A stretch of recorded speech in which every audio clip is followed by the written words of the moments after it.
umatku tentang sesuatu, maka dia mempersulit terhadap umatku, fashkuk alaih, persulitlah bagi dia.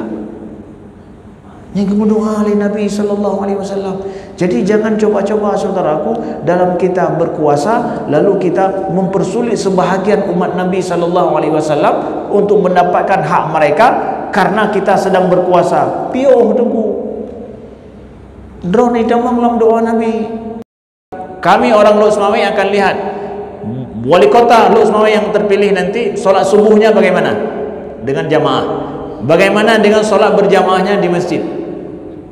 Nah, kami akan menilai. Nyamanan.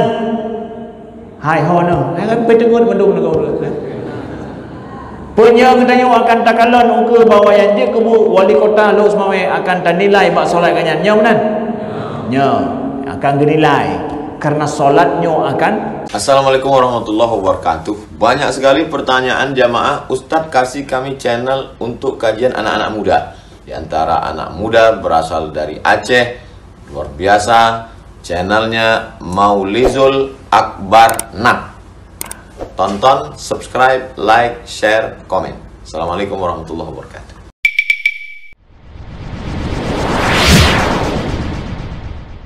Bismillahirrahmanirrahim. Assalamualaikum warahmatullahi wabarakatuh. Alhamdulillahi rabbil alamin.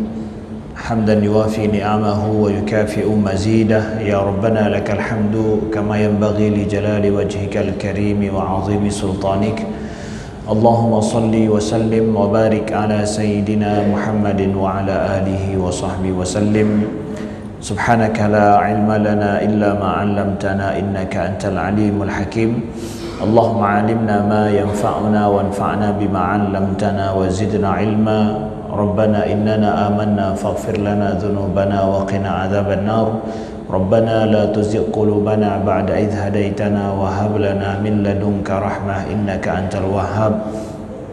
In uridu illa al-islaha mastata'tu wa ma taufiqi illa billah, amma ba'du. Para hadirin sidang jamaah salat subuh Masjid Baitur Rahman Lok Semawai Aceh yang Allah muliakan, seluruh para pendengar yang mengikuti kami melalui media sosial, insyaallah selalu kita berada dalam lindungan Allah Subhanahu wa taala, dalam rahmat Allah dan dalam kasih sayang Allah selalu, amin ya rabbal alamin. Mari sama-sama kita meniatkan i'tikaf, meniatkan menunggu salat syuruk, dan kita meniatkan menuntut ilmu serta memperpanjang kebaikan dan ibadah kepada Allah Subhanahu wa taala. Insyaallah Allah tuliskan sebagai amal ibadah kita pada Allah saat kita berada di masjid ini, amin ya rabbal alamin.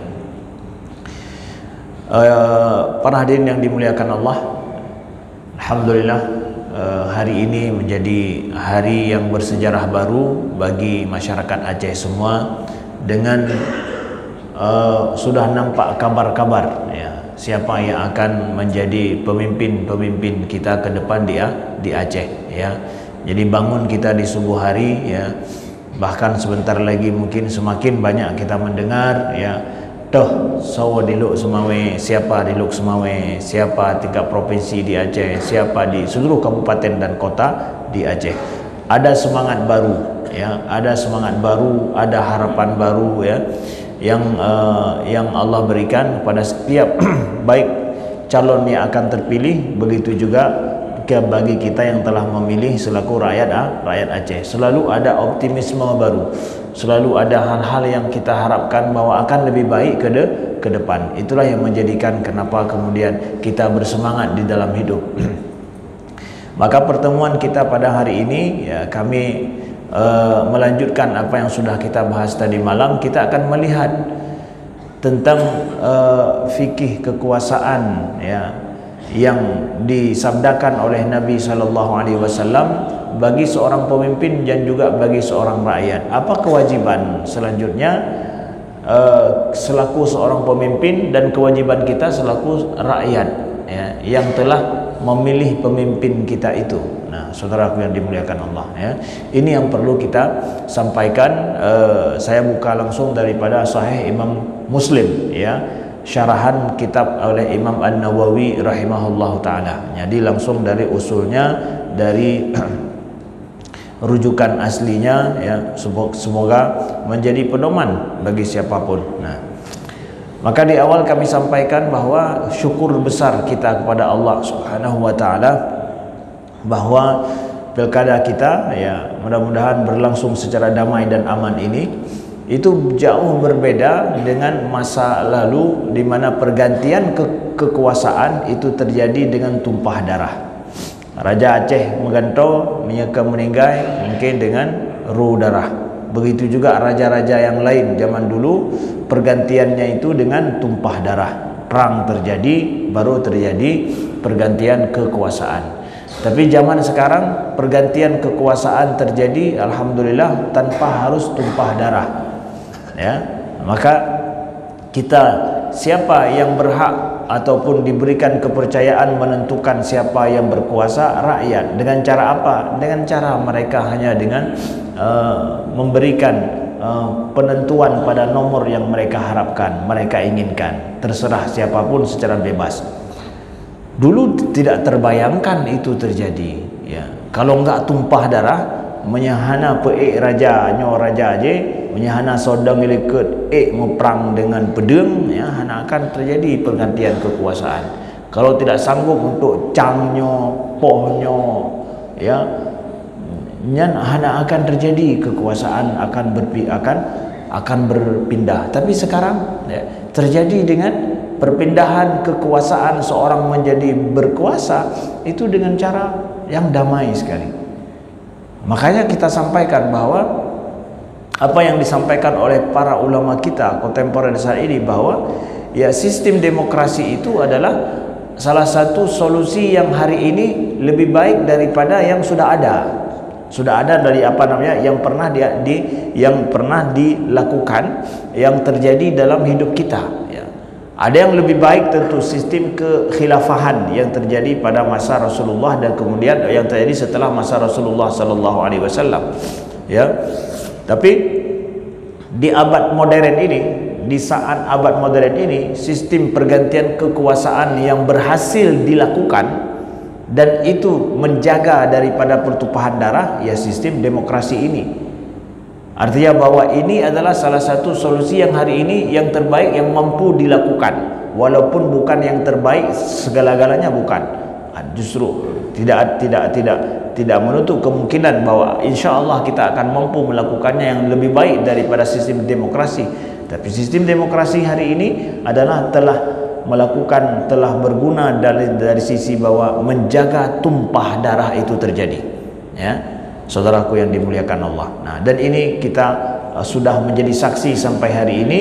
Sistem ini telah menjaga daripada stabilitas dan juga terjadinya kedamaian dan kebaikan bagi masyarakat kita semuanya insyaallah taala.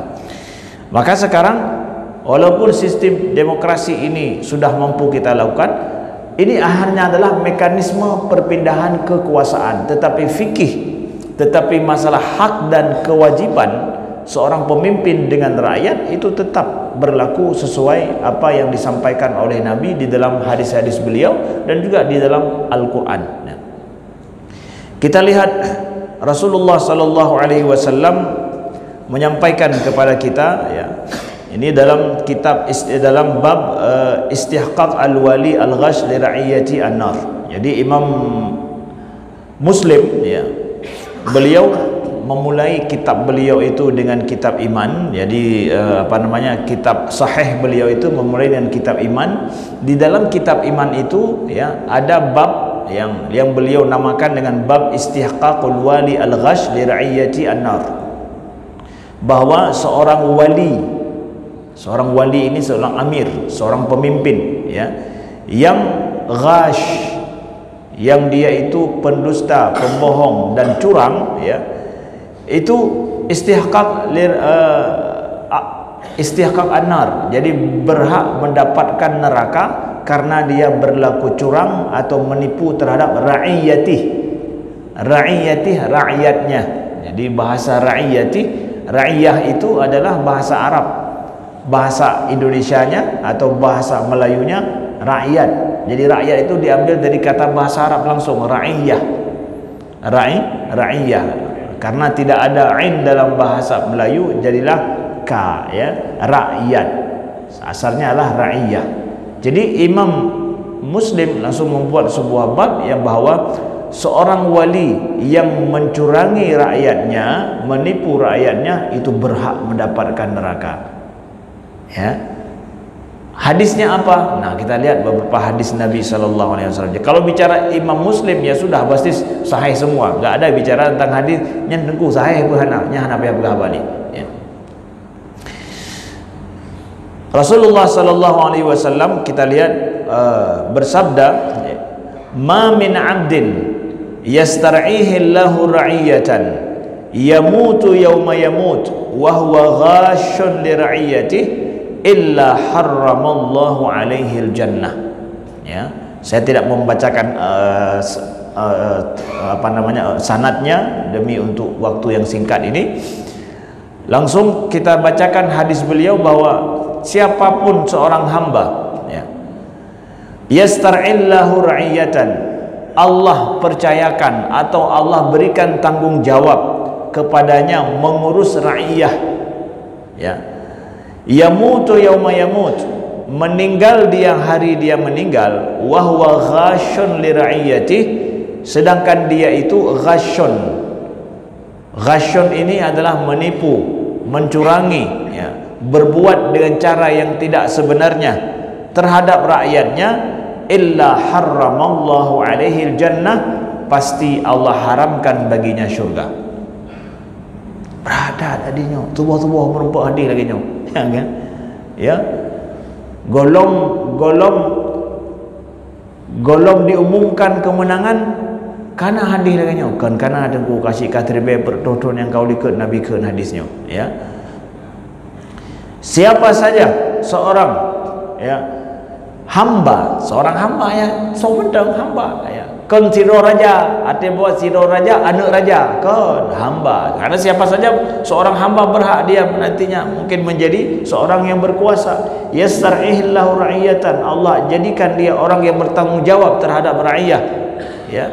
Yamutu yauma yamut, meninggal dia hari dia meninggal, statusnya masih orang yang mencurangi rakyatnya, mencurangi daripada orang pada tanggung jawabnya, ya, illa harramallahu alaihi jannah, maka pasti Allah haramkan baginya syurga. Nah, dalam hal ini kita lihat Imam An-Nawawi menjelaskan hadis ini, beliau syarah hadis ini supaya lebih pemahaman kita lebih jelas, ya. Kata beliau, fihi ta'wilan al-muqaddaman fi nadhairi ahaduhuma annahu mahmulun 'alal mustahal, ya.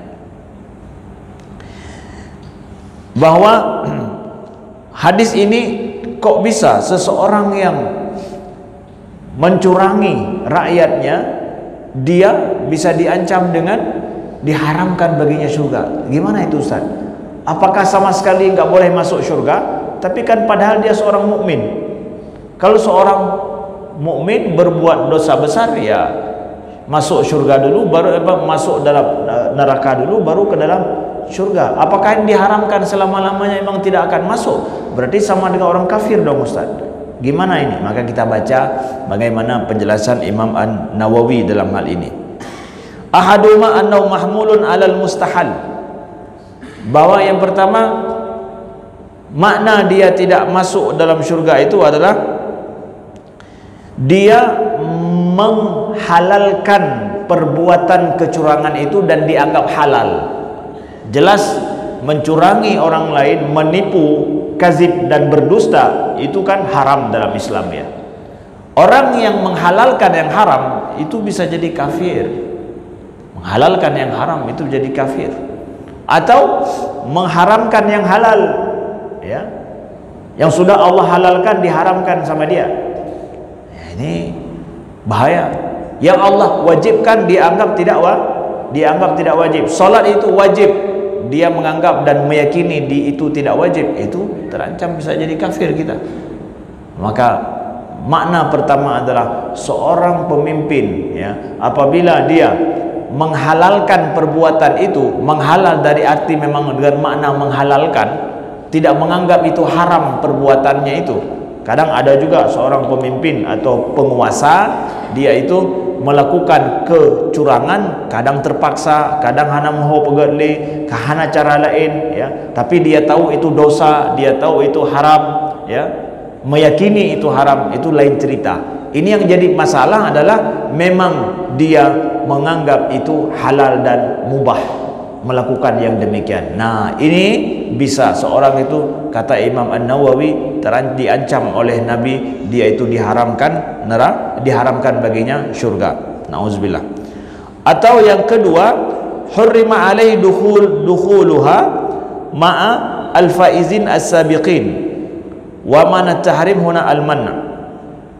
Jadi kata Imam An-Nawawi, makna yang kedua adalah dia itu terhalang masuk ke dalam syurga bersama dengan orang-orang yang berhak masuk ke dalam syurga. Jadi seorang pemimpin ini bukan selamanya haram masuk ke dalam syurga, tetapi haram masuk bersama dengan orang-orang yang berhak. Jadi dia terlambat, orang udah masuk semua, terakhir baru dia masuk. Kemana? Ya berarti transit dulu dalam neraka. Nauzubillah. Ini berarti dia tidak menghalalkan yang perbuatan ghish itu, perbuatan kecurangan, perbuatan yang zalim. Dia tidak menghalalkan, dia tahu itu halal, itu haram, ya. Nah, kalau dia memimpin atau berkuasa dengan cara yang demikian, ya, maka dia akan tidak masuk ke dalam syurga bersama dengan orang-orang yang berhak masuk, kecuali pasti dia terlambat memasukinya. Kemana? Transit dulu ke dalam neraka. Nauzubillah. Ini penjelasan dari Imam An-Nawawi. Nah, kemudian kita lihat Imam Qadhi Iyad, dikutip oleh Imam An-Nawawi dalam penjelasan hadis ini, kata beliau, maknahu bayyin fi tahdhir min al-ghishil muslimin liman qalladahu Allah taala syai'an min amrihim istara'ahu alaihim wa nasabahu limaslahatihim fi dinihim aw dunyahum. Nah, saya baca langsung kata Imam Qadhi Iyad rahimahullahu taala, ulama kita besar, dikutip oleh Imam Nawawi. Jadi kalau Imam Nawawi mengutip perkataan beliau menjelaskan hadis Nabi, kita tahu siapa beliau, ya. Imam Nawawi saja siapa, beliau kutip lagi dari Imam Qadhi Iyad, ya. Kata beliau bahwa hadis ini maknanya sangat jelas. Ini adalah betul-betul menjadi tahdzir, warning bahasanya. Warning, ya, pengingat yang kuat, tanda bahaya, ya, bagi siapa saja yang mencurangi muslimin, ghashil muslimin, mencurangi umat Islam, ya. Liman qalladahu Allahu syai'an min amrihim, bagi siapa saja yang dia itu diberikan qallada. Qallada ini bahasanya gepejuk, ya. Kagak pejuk bak jarwaganyan, ya, punya bahasa takwa kagaknya kagak sok bak takwa drone nyan hak drone, ya.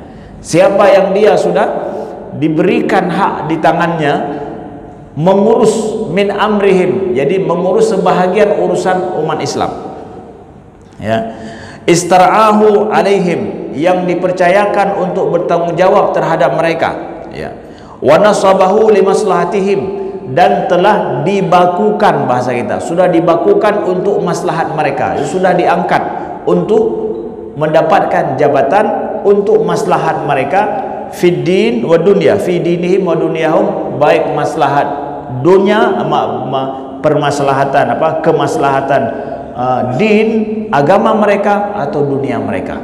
Nah, jadi ini kan penguasa, kan, ini bicara tentang penguasa. Siapa? Mereka yang telah nasabahum, yang telah diberikan jabatan untuk mengurus urusan agama mereka dan dunia mereka, dunia orang muslimin, saudaraku. Nah, 5 sulat. Fa idza khana fi ma tumina alaihi falam yansah fi ma qalladahu imma bitadhi'ihi ta'rifuhum wa ma yalzimuhum min dinihim wa akhadhahum bihi, wa imma bil qiyam bima yata'ayyan alaihi min hifdhi syara'ihim wa dhabbu anha likulli mutasaddi li idkhali dakhila fiha aw tahrib li ma'aniha aw ihmalu hududihim au tadhi'i huquqihim au taraka himayata hauzatihim wa mujahada aduwihim au taraka siratul adl fihim faqad ghasyahum. Apa kata Imam Qadhi Iyad?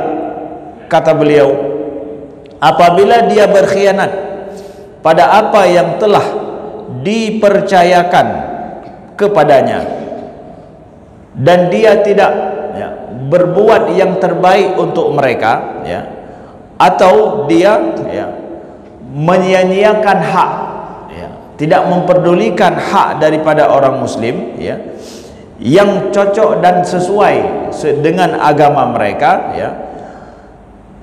baik itu dengan cara menjaga syariat dan juga menjaga daripada hal-hal yang bisa merongrong atau merusak kehidupan mereka. Jadi seorang pemimpin bertanggung jawab menjaga hal-hal yang bisa merusak kehidupan rakyat,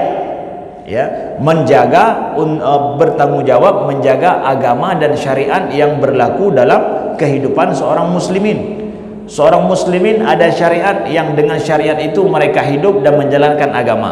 Seorang pemimpin dia itu wajib menjaga syariat yang menjadi cara dan tata cara hidup serta keyakinan daripada seorang muslim. Jangan dia sia-siakan, jangan dia tidak menjaganya. Kata beliau.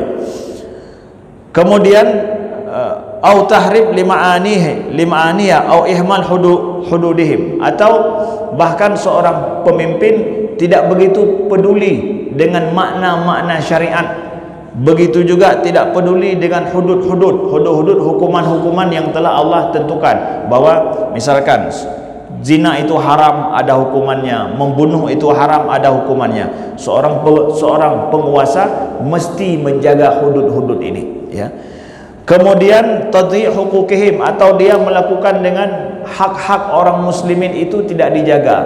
Hana gejo, orang untuk mendapatkan hak dalam hidupnya sulit susah pada masa dia berkuasa, padahal itu hak yang asasi sekali. Kemudian au taraka himayata hauzatihim wa mujahada aduwihim, atau dia tidak mau untuk menjaga umat Islam daripada musuh-musuh mereka. Jadi dengan mudah musuh itu masuk merongrong hidup mereka. Kita bayangkan musuh umat Islam ada di luar, kemudian dia tidak mempersiapkan umat Islam untuk berhadapan dengan musuh mereka, tapi dengan mudah dia, gara-gara dia musuh masuk ke dalam umat Islam misalkan. Au taraka siratul adl fihim, atau kata Imam Qadhi Iyad, dia meninggalkan sejarah keadilan, sirah keadilan, perjalanan keadilan dalam berkuasa dengan mereka. Jadi tidak ada keadilan, dia tidak berlaku adil dalam berkuasa di kalangan umat Islam. Faqad ghasyahum, maka kalau ini dilakukan oleh seorang pemimpin, faqad ghasyahum, kata beliau, bahwa sungguh mereka telah mencurangi umat Islam itu, sebagaimana kata Nabi sallallahu alaihi wasallam. Ini berarti dia melakukan kecurangan sebagaimana kata Nabi terhadap kehidupan umat seorang pemimpin ini. Maka ancamannya apa? Haramallahu alaihi jannah, pasti diharamkan surga baginya. Nauzubillahi min dzalik. Berat tanggung jawab, saudaraku yang dimuliakan Allah. Iya, berat tanggung jawab itu. Kemudian kita melihat kepada hadis Nabi yang selanjutnya, khusus bagian bab al-imarah. Di sini kita dapatkan Rasulullah sallallahu alaihi wasallam bersabda, ini dalam kitab Imarah, bab tentang fadilah Imamul Adil, Rasulullah sallallahu alaihi wasallam bersabda, Allahumma man waliya min amri ummati syai'a fashaqqa alaihim fashquq alaih, wa man waliya min amri ummati syai'a farafaqa bihim farfuq bih. Rawahu Muslim. Ini doa Nabi sallallahu alaihi wasallam. Nabi berdoa untuk pemimpin, untuk penguasa. Penguasa yang mana? Penguasa mereka yang berkuasa di kalangan umat Islam, ya, tentu, ya. Allahumma man waliya min amri ummati, ya Allah, siapa yang waliya min amri ummati, yang dia itu berkuasa mengurus, ya, urusan umatku. Siapa saja yang dia itu mengurus urusan umatku, fasyaqqa alaihim. Syaqqa alaihi ini adalah bermakna sa'uba, ya, ta'iba. Jadi kemudian dia mempersulit terhadap mereka, fashquq alaih, maka persulitlah mereka. Wa man waliya min amri ummati syai'ah, dan ya Allah, siapa yang mengurus urusan umatku tentang sesuatu, farafaqa bihim, lalu dia memudahkan dan sayang terhadap mereka, terhadap umatku, kata Nabi, farfuq bih, maka sayangilah dan mudahkanlah mereka, ya. Doa Nabi sallallahu alaihi wasallam bagi siapa? Bagi penguasa yang berkuasa atas umat Nabi sallallahu alaihi wasallam, syai'a. Jadi siapa saja dan apa saja kekuasaan yang dia dapatkan untuk mengurus umat Nabi sallallahu alaihi wasallam. Di Aceh ini umat Nabi atau bukan? Yang bukan umat Nabi ada berapa? Berapa persen sakai?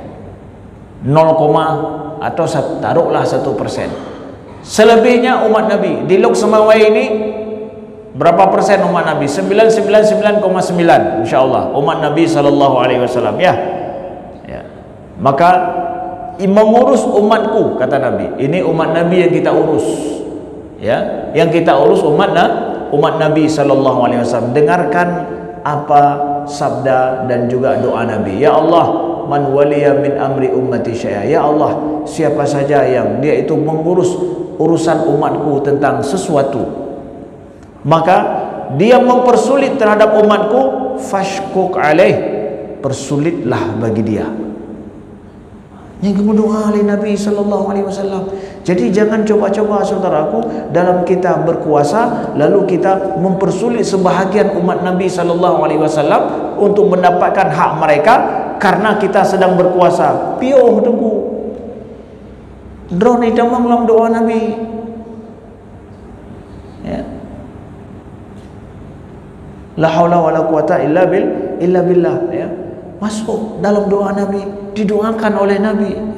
Sebaliknya, siapa yang dia berkuasa terhadap umatku akan sesuatu apapun, kata Nabi, kemudian dia mempermudah, maka farfuq bih, ya Allah, mudahkan baginya, ya Allah, kemudian sayangilah dia.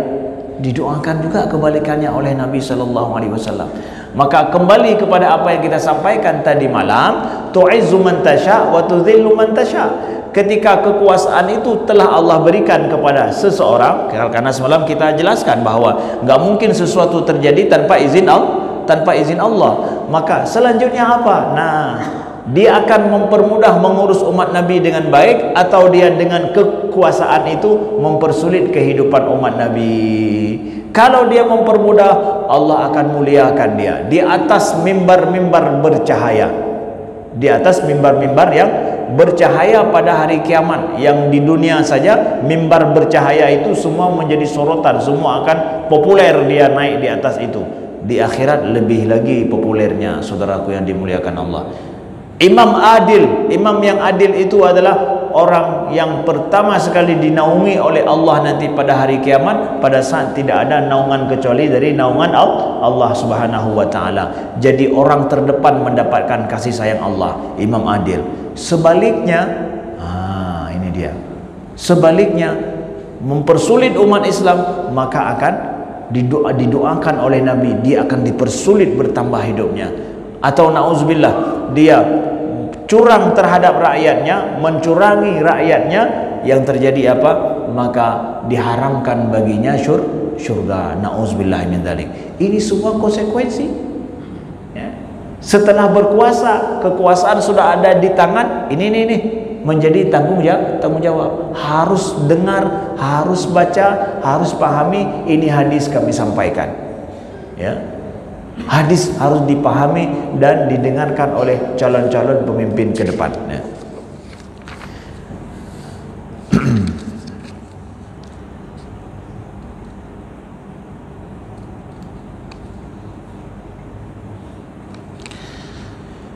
Kemudian kita lihat saudaraku yang dimuliakan Allah pada hadis yang selanjutnya.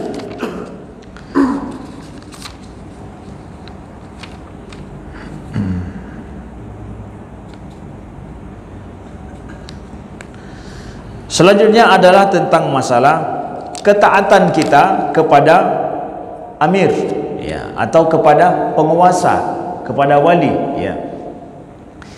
Kita dapatkan di dalam ayat yang Allah berfirman, ya ayyuhalladzina amanu athi'ullaha wa athi'ur rasul wa ulil amri minkum, ya, wahai orang-orang yang beriman, taatlah kepada Allah, taatlah kepada Rasul dan ulil amri minkum. Ulil amri, kata para ulama, ya, makna ulil amri ini dua. Ulil amri yang pertama adalah ulama. Makna ulil amri yang pertama adalah ulama. Yang kedua adalah umara. Ya. Pertama bermakna ulama, yang kedua bermakna umara. Jadi kedua-dua ini, ulama ini adalah memiliki sultah, memiliki kekuasaan, tapi kekuasaan batin. Sedangkan umara kekuasaannya kekuasaan secara zahir. Ya, seorang ulama perkataannya akan nafidh, akan berlaku karena apa? Orang menghargai secara batin, ini adalah menyanjung, mengetahui ini adalah yang disampaikan adalah daripada syariat Allah, yang disampaikan adalah ini adalah sabda Nabi. Orang ada pengaruh di situ. Sedangkan seorang amir pengaruhnya dari sisi secara zahir. Han tapateh akan truk pasukan, ya, menang secara zahir. Dia punya kekuatan secara zahir. Jadi kedua-duanya masuk dari sisi adalah ulil amri minkum. Nah, cuma para ulama menyebutkan bahwa kenapa Allah tidak mengatakan ati'ullah wa ati'ur rasul wa ati'u ulil amri? Tidak. Hanya disebutkan oleh Allah, Allah berfirman taat kepada Allah, taat kepada Rasul dan ulil amri. Kata para ulama dalam tafsir ini bahwa sesungguhnya ketaatan kita kepada ulil amri, baik ulama ataupun umara, itu bersyarat dengan taat pada Allah dan Rasul. Kalau seandainya ulama taat kepada Allah dan Rasulnya, kalau seandainya umara taat kepada Allah dan Rasulnya, kita wajib taat kepada pemimpin kita walaupun sulit dan susah. Tapi yang disuruh, tapi yang diberlakukan itu tidak bertentangan dengan apa? Dengan syariat Allah. Tidak ada maksiat kepada Allah, maka kita selaku rakyat wajib taat dan patuh kepada pemimpin. Kita lihat di sini beberapa riwayat kami ingin sampaikan. An Abdullah bin Samit an Abi Dzar qala inna khalili awsani an asma'a wa ati'a wa uti'a wa in kana 'abdan mujadda'al atraf. Jadi dari Abu Dzar bahwa inna khalili, sesungguhnya kekasihku yaitu Rasulullah telah mewasiatkan kepadaku untuk mendengar dan taat kepada siapa? Kepada pemimpin tentunya, kepada orang yang taat kepada Allah dan Rasul. Wa in kana 'abdan mujdal atraf, walaupun pemimpin itu adalah seorang hamba yang mujdal atraf, yang dia itu cacat. Walaupun hamba yang cacat sekalipun, tapi dia adalah seorang pemimpin, maka disuruh taat selama pemimpin itu taat kepada Allah dan Rasulnya, ya. Kemudian kita lihat dalam khutbatul wada', hajjatul wada', Rasulullah sallallahu alaihi wasallam bersabda, ini dari Yahya bin Husain qal sami'tu jaddati tuhadditsu annaha sami'atin nabi yakhtubu fi hajjatil wada' wa huwa yaqul walau istu'mila 'alaikum 'abdun yaqudukum bi kitabillah fasma'u lahu wa ati'u. Rasulullah bersabda dalam hajjatil wada', dalam khutbah wada', apa sabda Nabi? lawistu'mila alaikum abdun, kalau seandainya dipercayakan berkuasa di atas kalian itu hamba yang dia itu yaqudu bi kitabillah, yang dia memimpin dengan kitab Allah, fasma'u lahu wa ati'u, maka dengar, patuhlah kepadanya. Seorang pemimpin yang berhukum dengan kitab Allah, sesuai dengan syariat Allah, sesuai dengan hukum Allah, tidak ada bertentangan dengan hukum Allah, maka kita mesti patuh dan taat. Saudaraku yang dimuliakan Allah, hanji si katanya bahwa bankah hana mangat dengan katanya atau kenang maslahat katanya bacut, tapi ini adalah benar secara syariat, kada pegah hana betul kanyo kaji sebarkan fitnah, ya. Tidak, ya. Kita hidup juga ada aturannya. Pemimpin wajib berbuat adil. Ketika dia berbuat adil dan benar, rakyat wajib patuh dan taat. Patuh dan taat kita kepada pemimpin yang benar, adil lagi, ini merupakan kewajiban di dalam syariat kita, kewajiban dalam agama kita. Saudaraku yang dimuliakan Allah, ya. Jadi agama ini berbicara tentang pemimpin, berbicara juga tentang rakyat, ya. Kemudian kita lihat bagaimana para sahabat dulu membaiat Nabi sallallahu alaihi wasallam. Bay'ana Rasulullah sallallahu alaihi wasallam ala sam'i wa ta'ah fil usri wal yusr wal mansyat wal makrah, ya, wal makrih, wa ala atharatin alaina, wa ala alla nunazi'al amra ahlahu, wa ala an naqula bil haqqi aina ma kunna wa la nakhafu billahi fillahi laumata laim. Ya, ini para sahabat, ya, menyampaikan kepada kita bahwa kami membaiat Rasulullah sallallahu alaihi wasallam untuk mendengar dan untuk taat dalam keadaan sulit, dalam keadaan susah, ya, dalam keadaan bersemangat ataupun kurang bersemangat, ya. Wa ala athratin alaina, ya, dan dalam kesulitan dan kesusahan ke atas kita, ya, ke atas kami, wa ala alla nunazil amra ahlahu, dan untuk tidak mengambil perkara dari orang yang berhak menerimanya. Alla nunazil amra ahlahu, orang yang dia sudah punya hak, dia berhak mendapatkan itu, untuk tidak mencabut atau mengambil paksa hak orang lain. Ini masuk dalam permasalahan bahwa apabila seorang pemimpin berkuasa dengan benar, maka tidak boleh datang orang lain nanti mengkudeta, ya, mengambil hak padahal dia sudah berhak berkuasa, diangkat oleh rakyat dengan cara yang benar, ya, kemudian dia berkuasa dengan baik, berlaku adil terhadap rakyat, datang kemudian fitnah dan macam-macam fitnah, lalu mengambil kekuasaan daripada orang yang sudah berkuasa dan dipercayakan dengan baik, ya, dilarang di dalam Islam. Wa ala an naqula bil haqqi aina ma kunna. Kemudian para sahabat mengatakan bahwa kami membaiat Nabi dengan an naqula bil haqqi aina ma kunna, untuk mengatakan kebenaran dimanapun kami berada. Ini sosok sahabat, saudaraku yang dimuliakan Allah, diajarkan Nabi. Kami membaiat Nabi untuk siap mengatakan yang benar dimanapun kami berada. Ini sifat sahabat. Kita di dalam menjadi rakyat juga, hubungan kita dengan penguasa, dengan pemimpin, kalau ada pemimpin yang melenceng atau tidak benar, katakan yang benar, jangan ada yang diam. Nasihatkan pemimpin dengan cara yang baik, sampaikan cara yang baik, tidak dengan menyebarkan fitnah, tidak dengan melakukan sabotase, tidak dengan membuat kelompok tandingan. Kalau ada yang salah dari seorang pemimpin berkuasa, maka katakan kebenaran, sampaikan yang betul ikiban, bekle tak pegah yang salah. Kadang kita sering begitu, yang salah tak peraya, yang betul hanya tak pegah ikiban. Katakan yang benar. Man kiban cara kamu teguh, caranya adalah dengan cara yang bijak dan baik sampai kepada orang yang memimpin itu.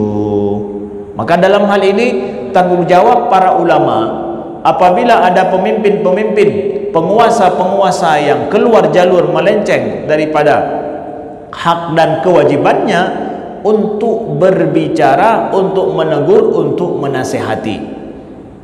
Ini tanggungjawab terhadap mereka alim-alim, para ulama-ulama. Jadi siapa saja yang kita sudah menaikkan kata peik, seorang ulama atau seorang pembesar, seorang tokoh telah mendukung, karena dukung 01, 02, 04, 05 sudah ternyata terpilih, maka wajib menasihati mereka. Katakan yang benar dimanapun, kapanpun, ya. Jangan sampai nyoka kemaslahatan kita nyo menyetalah-talah tak iem. Tidak, sampaikan yang benar itu secara benar. Saudaraku yang dimuliakan Allah, karena pemimpin kita membutuhkan orang yang menasihati secara benar, bukan mencari kemaslahatan, ya. Kemudian wala nakhafu billahi laumata laim, dan untuk kami tidak takut kepada Allah walau apapun resiko yang akan dihadapi daripada orang-orang menantu. Jadi para sahabat diajarkan oleh Nabi untuk mengatakan kebenaran, ya, kapanpun dan dimanapun, dan tidak takut terhadap apapun. Hanapuyaunya. Ini kita butuhkan. Kalau ada ulama, kalau ada masyarakat yang berani menyampaikan kebenaran, tidak khawatir dalam demi sebuah kebenaran terhadap apapun, insya Allah akan ada pemimpin penguasa juga yang akan berlaku secara benar, tidak takut kepada apapun. Kenapa? Rakyatnya begitu. Menyesalah tapubut, rakyat langsung ditegur, langsung kita dinasihati oleh rakyat. Hanya kepegat buat kanyan, pakai rakyat memantau, ya, rakyat memantau. Ulama-ulama, tokoh-tokoh, pembesar-pembesar menasihati dengan cara yang baik. Nah, inilah kerjasama yang kita butuhkan, yang kita harapkan antara rakyat dengan pemimpin di masa yang akan datang ini. Siapapun yang telah mendukung, ya, tidak salah mendukung. Ada ulama, ada seorang tokoh, ada ini mendukung salah satu daripada paslon yang ada, tidak salah itu, ya. Maka setelah dukungan itu didapatkan, lalu kemudian dipilih oleh rakyat, maka bertanggung jawab untuk kita menyampaikan kebenaran kepada penguasa-penguasa kita di dalam dia berkuasa, ya. Kan cuma tanya pelih menan, atau bahkan nauzubillah kita merasa bahwa nyan nama maslahat lun inan, salah-salah ganyan katup bah menan ni karena nama maslahat kita. Tidak boleh, sampaikan kebenaran dan tidak takut kepada apapun. Itu diajarkan Nabi para sahabat dulu di dalam membaiat. Saudaraku yang dimuliakan Allah, mudah-mudahan kepemimpinan ke depan Aceh, ya, akan ada amar ma'ruf nahi mungkar, saling sehat dan saling menasihati di dalam kebenaran kapanpun dan dimanapun, ya.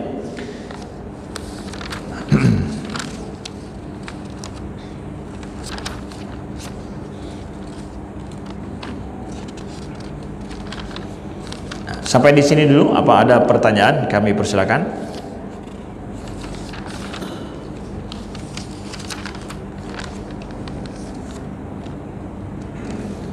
Ada?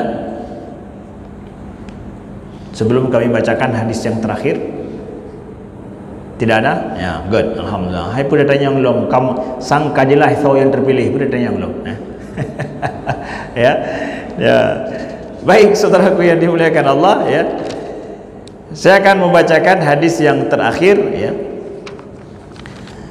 yaitu khiyarul a'immah wa syirarihim, ya. Jadi ada bab Imam Muslim menyebutkan, ya, karena memang ada hadis Nabi dalam hal ini, bab tentang siapa itu penguasa-penguasa yang baik dan siapa itu penguasa-penguasa yang jahat, ya. Ada hadisnya daripada Nabi SAW, ya, ya.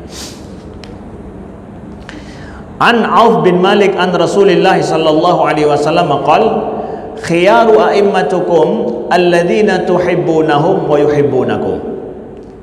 Sebaik-baik imam kalian, pemimpin kalian, penguasa kalian adalah alladzina tuhibbunahum, yaitu yang kalian mencintai mereka, wa yuhibbunakum, dan mereka mencintai kalian. Sebaik-baik pemimpin penguasa itu adalah kita mencintai mereka, pemimpin-pemimpin itu mencintai kita selaku rakyat, saling mencintai. Galak ada itanyo, galak ada ke ganyan, ganyan galak ke getanyo. Lihat itu, tuhibbuna, ada hubungan mahabbah antara siapa? Pemimpin dengan rakyat. Ini yang harus diwujudkan oleh penguasa-penguasa dan pemimpin Aceh ke depan. Bagaimana mengambil cinta dari rakyat dan bagaimana rakyat mencintai pemimpin dan nantinya pemimpin mencintai rakyatnya. Hubungan mahabbah yang terjadi antara mereka. Untuk mendapatkan mahabbah orang Aceh, bagaimana? Pemimpin Aceh lah yang lebih paham. Ya, jemputlah cinta daripada rakyat. Maka ini kata Nabi adalah khiyar a'immatikum. Ini adalah pemimpin-pemimpin terbaik kalian. Ya. Kemudian kata Nabi SAW, wa yusalluna alaikum wa tusalluna alaihim. Ya, mereka itu mendoakan kalian dan kalian mendoakan mereka. Ya. Jadi pemimpin itu mendoakan kita dalam solatnya, dalam munajatnya kepada Allah, mendoakan rakyatnya karena dia sayang, dia doakan selalu. Kita juga ya, di dalam solat kita ataupun setelah solat kita, dalam khutbah kita, kita mendoakan mereka, tandanya sudah ada sayang. Maka doa terhadap pemimpin termasuk bagian daripada yang disunnahkan Nabi. Tentu yang kalau pemimpin baik didoakan dengan baik, ya. Kalau pemimpin jahat didoakan upaya lagi habanya aja didoakan sih dia. Doakan pemimpin kita, ya, doakan ya untuk jadi lebih baik, ya, didoakan menjadi lebih baik. Nah, mendoakan pemimpin tidak salah. Ini bagian daripada sunnah Nabi sallallahu alaihi wasallam. Wa syiraru a'immatikum alladzina tubghidunahum wa yubghidunakum. Dan sejahat-jahat, seburuk-buruk pemimpin kalian itu, kata Nabi, adalah yang kalian membenci mereka dan mereka membenci kalian. Ya, saling benci-membenci, ya. Jadi kita menyalahkan mereka, mereka menyalahkan kita. Dan pegah bawah, pane hana pah tagainyo wali kota, pane hana pah tagainyo bupati. Ibu pati bi begah ci pane rakyatnya cukup batat. Jadi saling bersalah, nyu rakyat masalah madu. Tajak bupati ke begah salah rakyat. Ya. Tajak rakyat salah bupati. Saling menyalahkan, saling membenci. Ya. Getak panu rakyat danyonya ni begah kanya. Ikanya baru gedepenya pajan le bupati. Jika dong bupati hana gedepe. Hana gedepe pun le kadang pemimpin benar, ya begah. Le ku baru de lagi nyor rupanya. Hai, tiga dong dai hanan depu habanyan, ya. Pakan Cina de mai dona. Ya, ban. Jadi ada saya dapatkan demikian. Kadi ketika je ke bupati, ge petalah rakyat. Kan ge perbaiki rakyat, ge petalah rakyat. Pane hazi, rakyat tanyo mano. Ya, rakyat tanyo mede. Pakan hana pegat lagi rakyat hana hazi, ya. Ya, saudaraku yang dimuliakan Allah. Tubghidunahu, ya, kalian membenci mereka, mereka membenci kalian. Kemudian kata Nabi, wa tal'anunahum wa yal'anunakum, ya. Kalian kemudian apa? Kalian melaknat mereka, wa tal'anunahum, kalian melaknat mereka dan mereka melaknat kalian, saling mengutuk, saling melaknat. Ini adalah seburuk-buruk pemimpin. Udah dibenci, saling mengutuk, saling melaknat lagi. Nah, kita tidak mau pemimpin Aceh kita ke depan, pemimpin-pemimpin kita di Aceh, baik provinsi ataupun tingkat kabupaten dan kota, itu saling membenci, saling melaknat dengan rakyatnya. Tidak, tapi sebaliknya, saling mencintai dan saling mendoakan kebaikan. Ini kewajiban pemimpin siapapun yang akan terpilih, yang terpilih akan berkuasa 5 tahun yang akan datang, carilah mahabbah ini, ya, kepada rakyat, ya, dan saling mendoakannya. Qila ya Rasulullah afala nunabidhuhum bisayfnya. Ini bagus, dengarkan. Para sahabat setelah mendengarkan penjelasan Nabi, pemimpin yang baik, pemimpin yang jahat, lalu ada yang tanya, qil ya Rasulullah, apakah tidak kita habisi saja dengan pedang? Ya, kalau ada pemimpin yang mana?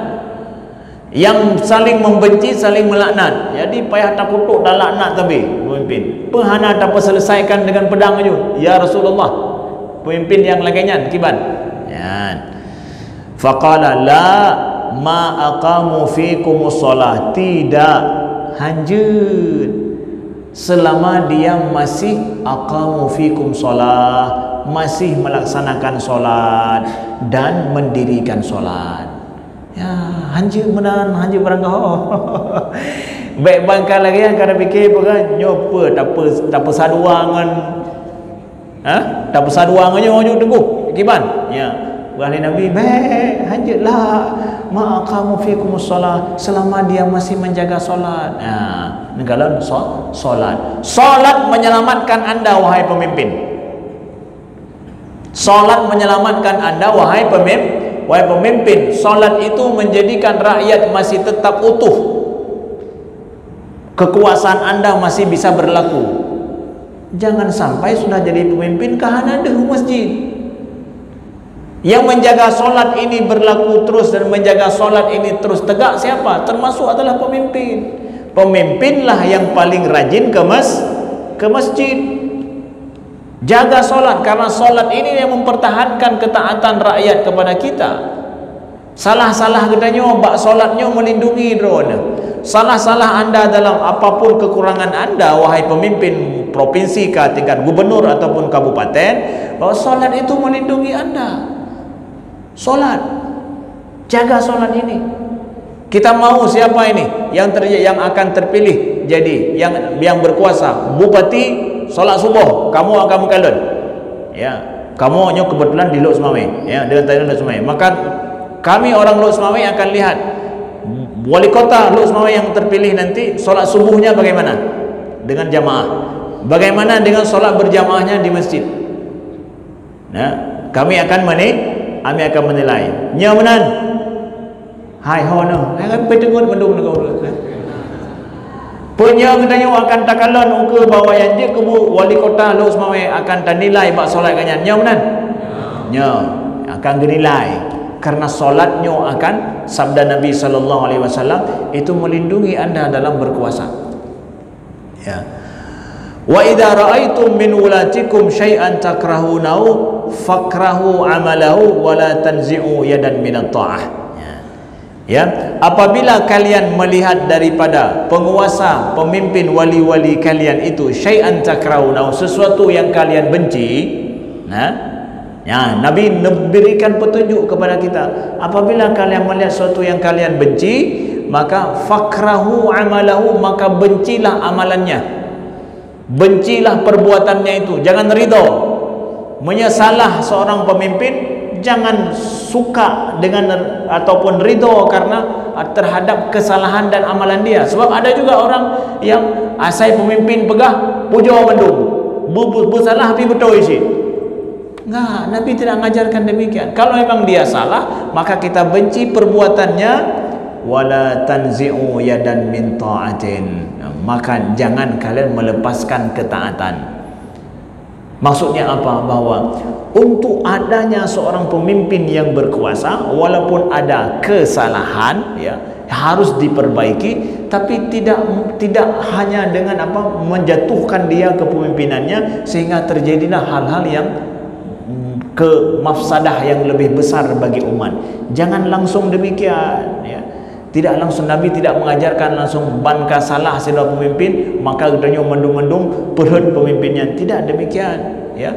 Benci terhadap perbuatannya, ya, bencilah terhadap perbuatannya, tetapi tidak langsung melepaskan ketaatan pada yang benar tentunya, ya. Ada perbuatannya yang lain yang benar, taat pada yang benar. Kita jangan ikut pada yang salahnya itu. Karena adanya seorang pemimpin yang menjaga stabilitas suatu masyarakat umat Islam, apalagi umat Islam, ini adalah sesuatu rahmah. Tanpa ada pemimpin terjadilah chaos yang tidak kita harapkan, fitnah besar yang sulit untuk kita selesaikan. Seperti terjadi di Suriah, seperti terjadi di Sudan saat ini, ya. Ketika tidak ada pemimpin yang berkuasa, ya, kacau negaranya, susah untuk diselesaikan. Bisa puluhan tahun itu bisa kembali kepada sisi yang stabil, ya. Jadi tidak seperti itu. Jadi begitulah Nabi ajarkan dalam sunnah beliau. Ada kewajiban pemimpin dan ancaman di sana, dan ada juga kewajiban bagi rakyat yang disampaikan Rasulullah sallallahu alaihi wasallam.